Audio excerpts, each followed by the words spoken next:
Philadelphia's Department of Public Health, all of the local leaders, and especially people living with HIV and our accomplices for being here today. What a blessing and bold responsibility it is to be with you here for World AIDS Day. In a moment where many in our community are grieving, exhausted, and carrying the weight of decision making being made in government buildings and offices that are pushing our people deeper into crisis. A moment where the political climate feels heavy, where safety nets are being pulled back, where local, state, and federal policy choices are creating harm that our people feel every day. My name is Marnita Miller. Yes, Marnita. I am a Southern-based organizer and a human rights activist and a woman who's been thriving with HIV for the past 12 years.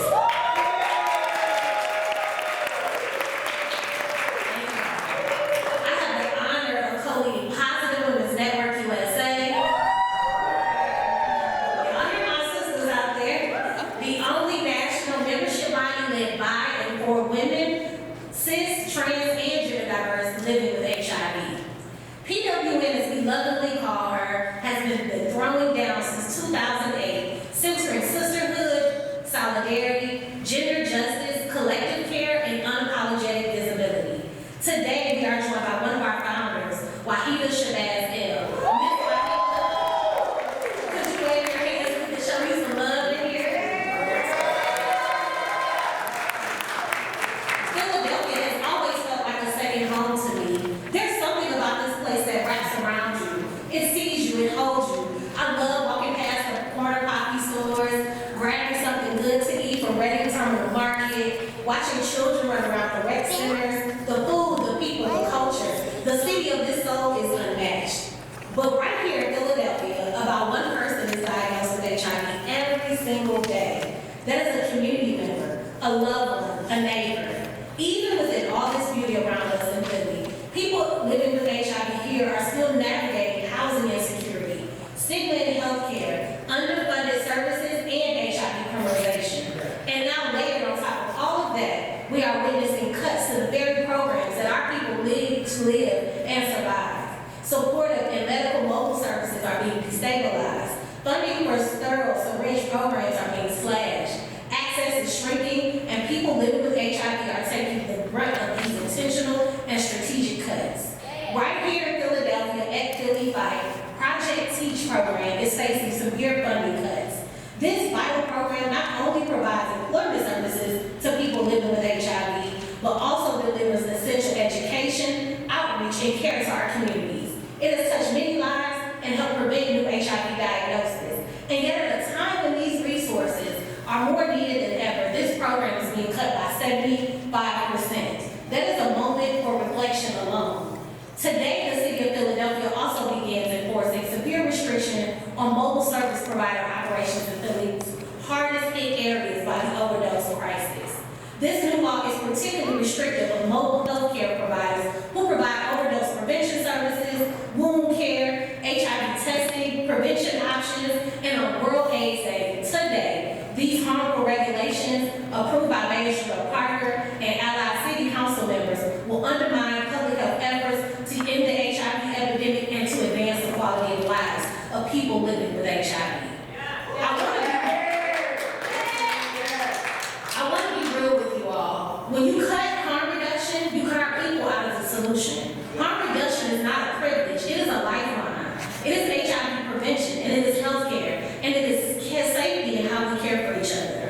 Because while policy may feel distant to you all, its impacts are felt everywhere. Every cut, every delay, every decision being made without the voices of those affected leaves our people more vulnerable and more isolated. And precisely in moments like these, we must rise, we must organize, we must educate, and we must hold those accountable in power. And we must remind the world that the lives of people living with HIV matter beyond a biomedical approach.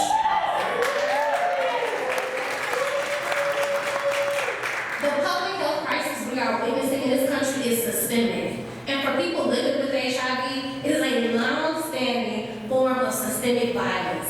None of these issues exist in isolation. They are all interconnected. We are facing the rise of fascism. Reproductive care is under attack. Gender affirming care is being stripped away from our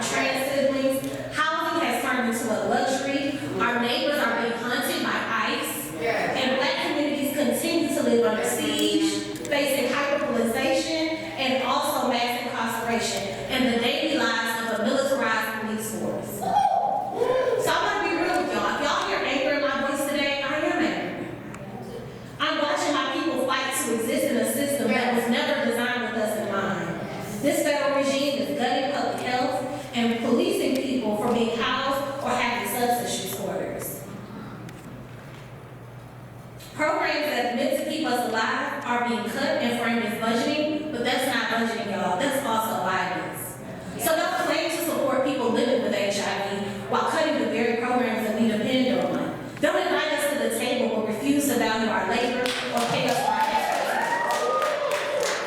Don't say the words people living with HIV or the meaningful involvement of people living with HIV if you're not willing to shift power and resources to the people directly impacted. We have never needed your pity. We don't need your permission. We demand partnership. We need investment, and we demand liberation. Because we are the legacies of those that came before us, and we're going to be the blueprint of those yet to come. And yet, even in all this heaviness, y'all, I am still reminded that World AIDS Day is a day to honor the fullness of who we are. The joy that has kept us alive, the laughter that carries us in the dark times, the resilience that lifts us up even when the world tries to tear us down. The brilliance that reminds us that our life is worth living. The community that holds us, that sees us, that celebrates us. And even when the president doesn't want to honor World AIDS Day, we are still here. That's right.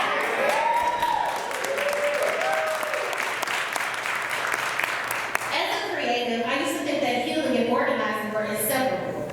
Like I had to choose between fighting systems or caring for my spirit. But then that's when I discovered that there was a political framework for what I was already thinking about, healing justice. Healing justice is a practice of resistance, oppression, while also nurturing my emotional, spiritual, and collective well-being. It's about building movements that don't just demand change, but embody it. It's where justice and care meets. It's the bridge between surviving and truly living. It's also cultural, it's ancestral. I come from Black Southern women who knew how to heal a body and a soul with herbs, oils, prayers, and a song. Black women who grew gardens to feed their neighbors, who created sanctuary in a world that offered them none. Good old country folk who understood that caring for each other and for Mother Earth was not optional, it was survival. And they knew how to celebrate, how to throw down on the spade of hands. They knew how to sing, how to twerk, how to dance, and how to laugh, even when life got hard. Healing justice gave me language for what I already knew. That rest is resistance, that joy is resistance, that celebration as a Black woman living with HIV is political, and that community care is how I survive. I would not be here today without people living with HIV and our accomplices in this great city who have paved the way. Cookie, Teresa, Kenya, Grace, Cece, AJ, Kelly, Sam, and so many others who we may never hear their names because stigma stole their spotlight. But their legacy lives in everything we do.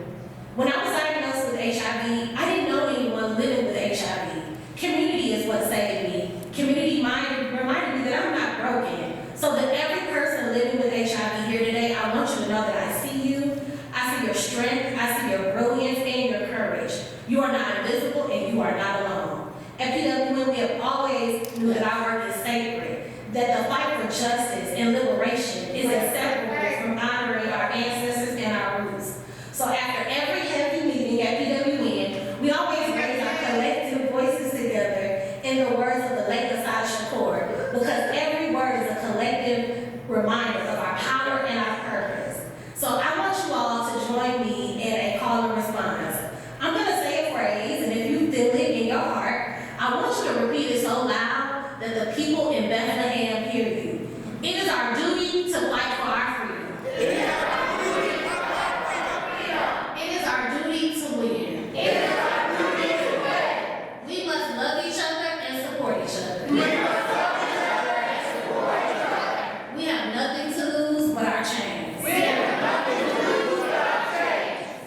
It is our duty to fight for our freedom. It is our duty to fight for our freedom. It is our duty to win. It is our duty to win. We must love each other and support each other. We must love each other and support each other. We have nothing to lose but our chains. We have nothing to lose but our chains. We have nothing to lose but our chains. We have nothing to lose but our chains. Let these words settle in your bones. Let them remind you that our joy, our healing, and our resistance are sacred. That our lives are worth protecting and worth fighting for.